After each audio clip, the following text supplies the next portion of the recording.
5.5-inch AR-15s, because the big ones hurt, or so she says.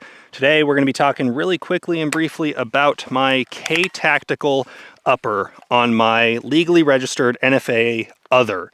This gun I own legally in the state of California, and is pretty interesting. If you want to know how I specifically own this in the state of California, you can watch my other video on it.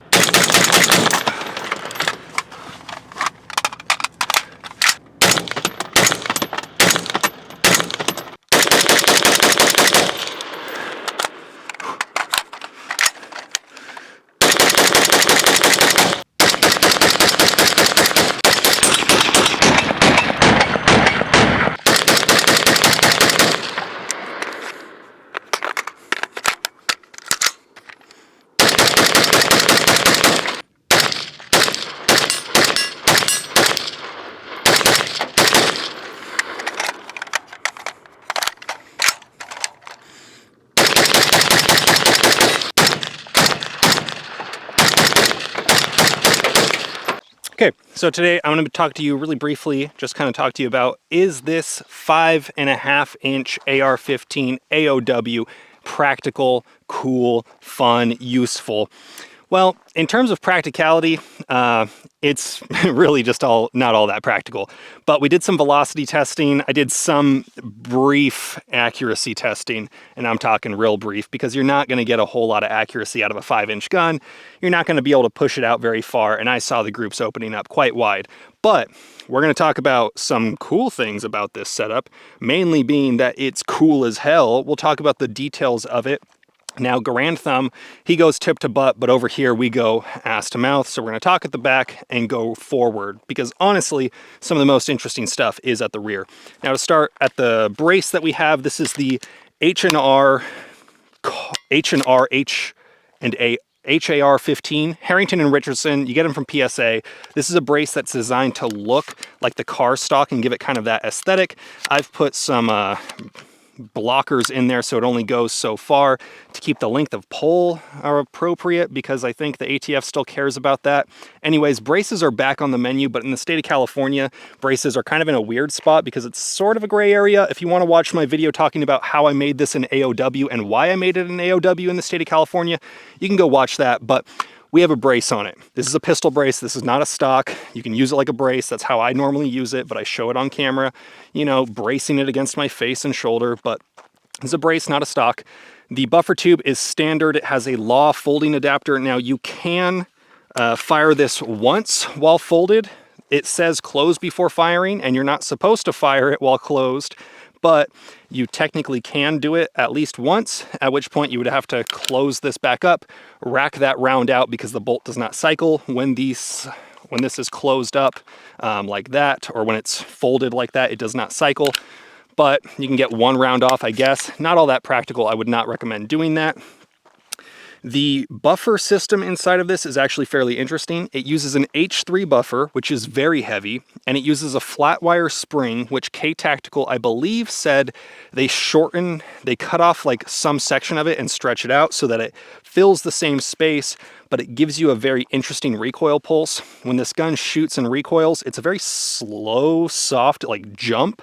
I own a lot of AR-15s that are tuned to just be very shoot real soft, fast, quick. This is kind of the opposite of that, but it is somewhat controllable. It's a very interesting recoil pulse, in my opinion. It's very different than what you would typically expect. It's just a big, jumpy pulse, which I guess you can kind of expect. It's a 5.5-inch barrel. You don't have a whole lot of dwell time at all. You got very high case pressures at the time that it starts cycling, which means it's going to be coming back pretty violently, but this does a decent job of taming it, I guess. Now, the safety that we have on here is the Radian Ambi Talon safety. I have it in the 90 position. You can do it in 45, really doesn't matter. This is just how I happen to have this set up on it. I have this Emissary Development grip on it at the rear, which I will zoom in on. I like this grip, but I'm not really a huge grip snob. I don't really think they change a whole lot when it comes to the function of the gun. In all honesty, this grip is a little bit short for me.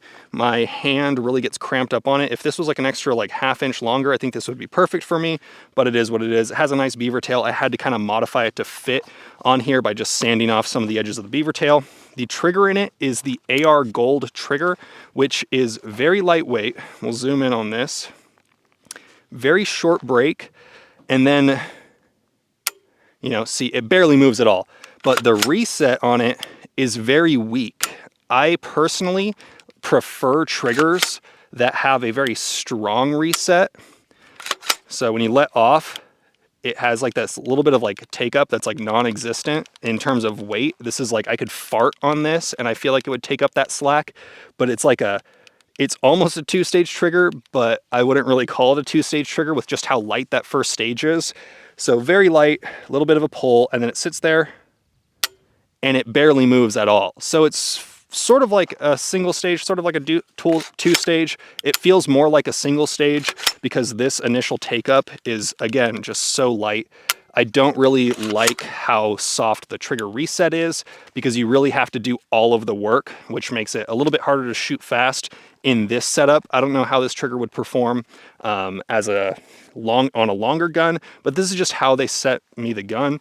Everything on here except for the grip and this light was sent to me by Ktactical. The upper, the light, or the optic, the Surefire Warden, the buffer spring was all sent to me, and then like the lower was mostly me, but they did send the trigger with it. But it's a pretty interesting setup. It's got a F1 Firearms titanium nitride bolt carrier group, which is shiny and gold, which is cool. It matches the barrel, but you can't really see the barrel. I wrapped this in hockey tape because this gets very hot. The charging handle is this ambi charging handle that sort of looks like bat wings. It's huge. It can, in theory, get in the way if you're running this with like kit, like a body armor setup. I'm never going to use this gun in a setup where this is going to snag on anything. I'm going to go to the range. I'm going to shoot a gun that's very loud, very violent. I have an ambi bolt lock on this. This is the Phase 5. It's sort of like a bad lever. Basically what it does is it allows you to lock the bolt open with your trigger finger like this to lock it open, which is nice. And then close it. This does not work to close the bolt because I had to modify this gun to be fixed magazine. The grip on this on the front is legal to have because this is a registered Form 1 AOW. I put a Surefire Mini Scout Pro light on it, which I typically just keep folded up here because when I typically grab it, I either grab it like this, or once the gun's getting hot, I grab behind it and I can still press that there. Realistically, this doesn't need a light because this is just going to be a range toy. Could you use this for a defensive gun? Sure. It's kind of like Spicy 5.7, which is kind of like Spicy 22 Magnum, I guess. That's kind of like a exaggeration, but the velocities that we were getting with the 77 grain was in the high 1600s, low 1700s. The velocities we were getting with 55 grain were in the high 1800s, and then 62s were somewhere in the middle. So the velocity that you should expect out of this gun is an absolute max of about 1900 FPS at the muzzle, with a low of about 1650 at the muzzle with 77 grain projectiles.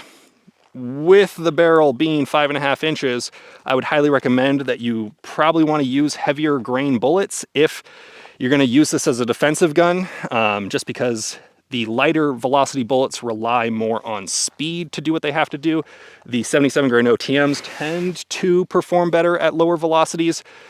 Either way, you're not going to be expecting a whole lot of substantial ballistic performance at any distance outside 25 yards with this. Again, I would not really recommend this for personal protection, but I mean, if you absolutely needed a gun with the smallest form factor possible, I mean, with this folded here, you could probably fit this in a briefcase pretty easy, especially if you took the upper and lower apart. You could get this super small into a briefcase and it would be pretty non-conspicuous, I guess. But again, wouldn't really recommend that. What is this gun good for? Well, it's really fun. This thing shoots fireballs. If you take the Surefire Warden off, you can see that this gun, if you take the Warden off, you can see that this thing has a Surefire brake on it, which just absolutely spits flames. 90% of the rounds that I've shot through this gun have been with the Warden on because it's ridiculous. This gun is absolutely insane. It's ridiculous, it's loud, it's obnoxious, but it's cool as hell, and it really does do the cool as hell job very well. Could this be a backpack gun for you? Maybe. Would I? No, not really. I don't really think that the 5.56 was designed to perform very well out of a barrel this small. Would I stand in front of it to get shot by it? No. Would I feel comfortable if this was all I had to defend myself with it? Sure. Would I prefer to have almost anything else? Yes. Now, Ktactical, they're weebs. And they know I don't like weeb stuff. And, well, when they sent me this gun initially, it had this charm on the upper, and then it had this like sushi charm, which I just took off because it was getting in the way at one point, and I didn't want it to break off. I forgot to put it back on, but maybe I'll show a photo of that. Anyways, they are weebs, and weebs, for some reason, like me. Furries also like me too, which, gross. The amount of you that are furries in the channel, that watch my channel, is just insane. I don't get it. First of all, why are you the way you are? Second of all, why are there so many of you that watch my content? Please answer me. I don't understand it. So they sent me out this super weeby gun. They make an even weebier gun that is like pink and white, and oh my god, that thing is absolutely hideous. But to someone, I'm sure it's worth the nearly $2 grand they would pay for this setup. Would I pay $2 grand for the upper setup? No, absolutely not. But they sent it to me, so I'm talking about it. Did this gun perform perfectly? No, I had a few stuck cases, or not stuck cases, I had a few failures to eject when I was shooting it loosely and not stabilizing it against my body with the brace. I did have a few issues with that, but honestly, I think that's kind of to be expected. This is not the most reliable gun in the world, and it only happened when I was holding it like super loose just to see if I could get it to induce a malfunction, and it did take enough of the force out of the cycling of the gun to not properly extract and eject that round. So if you're going to use this for a defensive gun, first of all, why are you the way you are? Second of all, or second thing to note is you got to kind of brace this against your body pretty good. You got to really use this stabilizing brace. This would be a decent gun for just going like this. I wouldn't, but if you like hip firing, this is a pretty easy gun to do it with just because it is so small. You got to kind of watch out because this muzzle device is so dang close to your hand. Having a vertical foregrip on it is not ideal. So if you're going to put a vertical foregrip on it and make it an AOW, maybe get a longer one that you can hold down further, or just don't register it as an AOW and use a hand stop that keeps your hand from coming forward. When I shoot this gun, I use gloves because it gets super hot just because it's a very violent gun.